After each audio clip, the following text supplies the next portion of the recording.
और एक से प्रश्न ये भी पूछना चाहूंगा कि पिछले 10 सालों के अंदर आपने कितने नए प्लॉट सरकारी स्कूलों के लिए अलॉट करवाए दिल्ली की सरकार के लिए? जो ऑलरेडी 82 स्कूल थे उनमें अभी तक कितने प्लॉट्स वेकेंट हैं और कितने प्लॉट पेंडिंग हैं जिसके अंदर आप स्कूल की वैकेंट प्लॉट थे, मतलब स्कूल नहीं, वेकेंट प्लॉट थे सरकार के पास। वैकेंट प्लॉट का ही वर्ड यूज कर रहा हूं अध्यक्ष जी। तो अध्यक्ष जी ये चिंता का विषय है और एग्जैक्ट फिगर अध्यक्ष जी 2012-13 में 1468 स्कूल थे पब्लिक स्कूल, और जब ये सरकार छोड़ के गए तो 1682 स्कूल। तो पब्लिक स्कूल को जो है कौन जो है बढ़ावा दे रहा है? अध्यक्ष जी तकलीफ उससे बड़ी ये है कि किसी भी सरकार की बेसिक जिम्मेवारी क्या है? किसी भी सरकार की जो है वो बेसिक जिम्मेवारी ये होती है कि out of the school children जो है वो ना बढ़े। किसी भी सरकार की बेसिक जिम्मेवारी ये होती है कि ज़्यादा से ज़्यादा बच्चे जो है स्कूल के अंदर आएँ। दिल्ली में अरे पब्लिक स्कूलों ने ये अत्याचार क्यों मचाया फीस बढ़ाने का, मैं उसकी बात कर रहा हूँ। बैठ जाइए, देखिए भाई आज ये सिचुएशन आपको पूरा टाइम मिलेगा, आप बिल्कुल मिलेगा। जो मेरे पास नाम आए मैं आपको मौका दूंगा। प्रोपोर्शनेट जितने से यहाँ बोलेंगे उसके प्रोपोर्शन में आपको पूरा मौका। अध्यक्ष जी सवाल ये है, अध्यक्ष जी ये मैं चर्चा इसलिए कर रहा हूँ कि ये बिल लाने की आवश्यकता क्यों पड़ी? ये पब्लिक स्कूल्स वालों ने इतना कहर क्यों अभिभावकों में बनाया? क्योंकि गवर्नमेंट स्कूल का स्ट्रक्चर फेल हो गया इन 10 सालों में। इसलिए इसको भी डिस्कस करना साथ में जरूरी है कि क्यों ये सरकार मजबूर हुई इस बिल को लेके आने के लिए, इसलिए इसके ऊपर चर्चा कर रहा हूं। तो अध्यक्ष जी किसी भी सरकार की जिम्मेवारी होती है कि ज्यादा से ज्यादा स्कूल है। अध्यक्ष जी एक एजेंसी है UDISC, इससे ज्यादा दुर्भाग्य क्या होगा कि 2013 तक दिल्ली के अंदर ड्रॉप आउट रेट खास करके क्लास 1 to 9 का केवल, आ रहा हूं बिल पे भी आ रहा हूं ना, केवल 2%। बैठिए आप बैठिए। अरे भाई पूरी बात तो सुन लो। ये सब इतनी मिर्चे का लग रही है आपके समय में से कटेगा, देख लो अब आप ये नोट करा जाए। जब विपक्ष छोड़ बचाएगा वो उनके समय में से कट जाएगा। बैठ जाइए, आप अपनी बात करिएगा ना। जब आपका नंबर आएगा आप बताइए, आपको जो क्रिटिसाइज करना करिए। बैठिए आप, बोलने दो, डिस्टर्ब मत करो, पर डिस्टर्ब मत करो, आप बोलो। इतनी टेंशन क्यों हो रही है? इनका तो मॉडल बड़ा पूर्व शिक्षा मंत्री है, उन्होंने तो पूरा विभाग देखा है, परेशानी हो रही है, जानकारी दे रहे हैं वो। अरे मैं तो Arvind Kejriwal model of governance की जानकारी दे रहे हैं, अच्छी बात है। आप लोग इन्फॉर्मेशन मिल रही है आपको भी? अध्यक्ष जी आपको इन्फॉर्मेशन मिल रही है ना? अध्यक्ष जी माननीय सारे सदन को जानकारी मिल रही है। बैठिए आप। अध्यक्ष जी बैठिए। माननीय केजरीवाल जी हार के गए, इन्होंने तो मुंह ही पलट लिया। उनके मॉडल ऑफ गवर्नेंस को सुनना ही नहीं चाहते ये। वो क्या हो गया, चुनाव में हार जीत होती रहती है, तुम्हारे नेता हैं यार, ऐसे मत करो। हाँ अध्यक्ष जी ये पब्लिक स्कूल वालों ने अत्याचार क्यों करना शुरू किया? इसलिए करना शुरू किया कि 2009-10 की फिगर दे रहा हूं, दिल्ली का ड्रॉप आउट रेट था 2% और हमारी बहुत ही एजुकेशन मॉडल वाली सरकार ने दिल्ली का ड्रॉप आउट रेट 2023-24 में कहां छोड़ा? 10.4%। 8% ड्रॉप आउट रेट बढ़ाने का क्रिमिनल ऑफेंस जिस लोगों ने किया हो, वो आज दिल्ली के अभिभावकों की रक्षा करने की बात कर रहे हैं। वो जो है अपने आप को जो है दिल्ली के अभिभावकों का रक्षक समझने की बात कर रहे हैं। अध्यक्ष जी जो लोगों ने ये पाप किया हो कि 2013-14 के अंदर दिल्ली के अंदर गवर्नमेंट और गवर्नमेंट एडेड स्कूल की इनरोलमेंट हो 17 लाख बच्चे पढ़ते हो और 2019-20 में वो घट के 16 लाख हो गए हो, 1 लाख बच्चे कम हो गए हो, वो जो है इस समय जो है दिल्ली के अभिभावकों की रक्षा की बात करते हैं अध्यक्ष जी।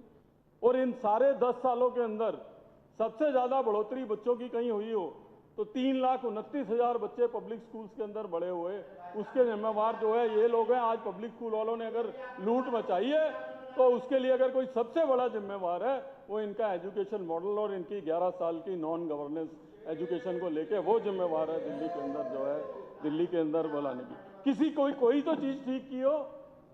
2013 में अमानदुल्ला जी 2013 में सरकारी स्कूलों में वाइस प्रिंसिपल कम थे 254, आप कितने छोड़ के गए हो? आज 1030 कम है। 1030 कम है, कोई चीज तो ठीक की हो। अच्छा चलो, अरे शांत रहिए। शांत रहिए, शांत रहिए, शांत रहिए। अध्यक्ष जी 9वीं और 11वीं के तो बहुत लोगों ने बात की। 9वीं और 11वीं के बच्चे, 9वीं 11वीं के बच्चों की बहुत लोगों ने बात की।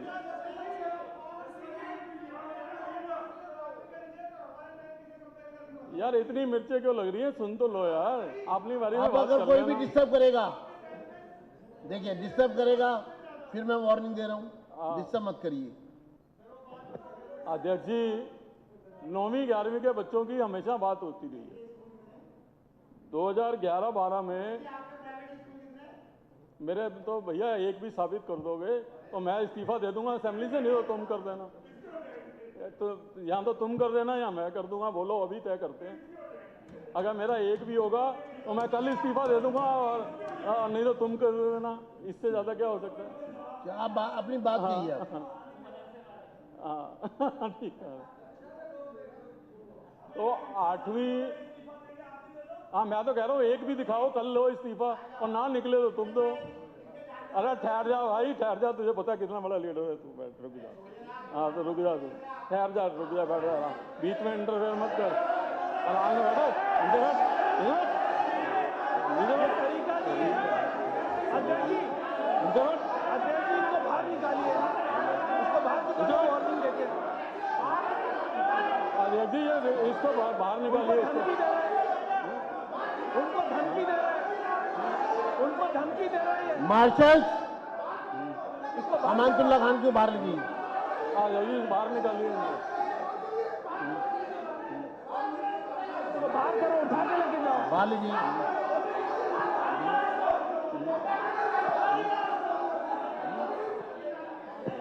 प्रस्ताव कर लीजिए, आप प्रस्ताव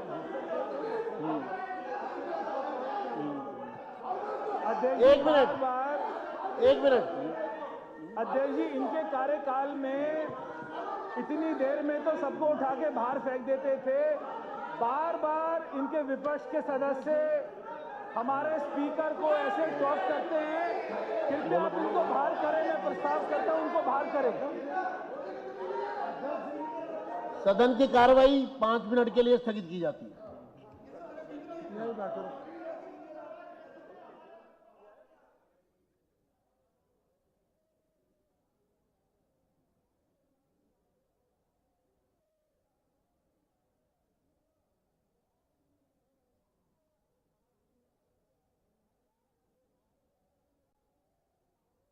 सके। हमारे संविधान में भी आर्टिकल 21 में डिग्निटी के साथ जीने की बात कही गई। एक व्यक्ति केवल जिए नहीं, इज्जत के साथ जिए। और इसी कारण सरकार ने अनेकों प्रोविज़न क्रिएट किए कि गरीब के लिए अलग अलग मदों में वो योजनाएं खड़ी की गई। और हमारा ये मजदूर बोर्ड जो है ये भी इसी का परिचायक है। अफसोस तब होता है जब सरकारों के पास पैसा भी होता है, लोग भी है, और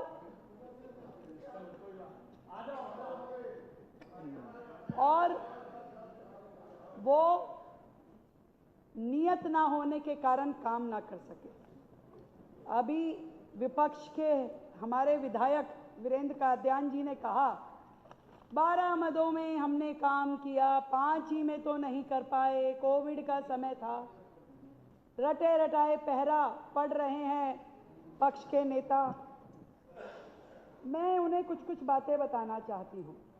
जिन योजनाओं की बात हमारे सभी साथी कर रहे हैं, उन सभी साथियों ने वो बातें कहाँ से कही? माननीय सुप्रीम कोर्ट ने तत्कालिक सरकार को झाड़ लगाई, डांट लगाई कि आपके पास पैसे भी हैं और लाखों मजदूर जो दिल्ली में काम करते हैं, ग्रैब लग गया था। ग्रैब में सरकार का प्रोविज़न होता है कि आप मजदूर को 8,000 रुपये दें। मैं पूछना चाहती हूं, जिन माननीय सदस्य ने कहा कि जब लोग गांव चले गए तो जी कैसे करते, कहां से देते, कोर्ट कहता है कि आपने 2,000 रुपए तो दिया, बाकी का 6,000 क्यों नहीं दिया? क्या चाहते थे उस 6,000 का करना? कोर्ट ने कहा कि 2,000 दिया, 6,000 क्यों नहीं दिया? पूरा का पूरा 8,000 क्यों नहीं दिया? यदि वो गांव चला गया था तो 2,000 कैसे दिया? ये बताएं। माननीय कोर्ट ने 2024 दिसंबर में जब ये कहा कि भाई आपको सब्सटेंस अलाउंस देना था आपके मजदूरों को, आपने क्यों नहीं दिया? तो इन्होंने आनन फानन में जवाब दे दिया कि जी वो आधार कार्ड से बैंक अकाउंट जुड़े नहीं थे। तो उन्होंने कहा भी आधार कार्ड से यदि बैंक अकाउंट जुड़े नहीं थे तो क्या पैसा नहीं दिया जाएगा? क्या ये जरूरी है? के पास कोई जवाब नहीं था। तो फिर कोर्ट ने दोबारा से कहा कि तकनीकी कारणों से यदि आप पैसे नहीं दे पा रहे हैं तो ये सरकार की कमी है, उस मजदूर की गलती नहीं है जिसके अकाउंट में आप पैसे नहीं दे रहे। तुरंत प्रभाव में दिल्ली के 90,000 श्रमिकों के अकाउंट में 8,000 रुपए डालिए।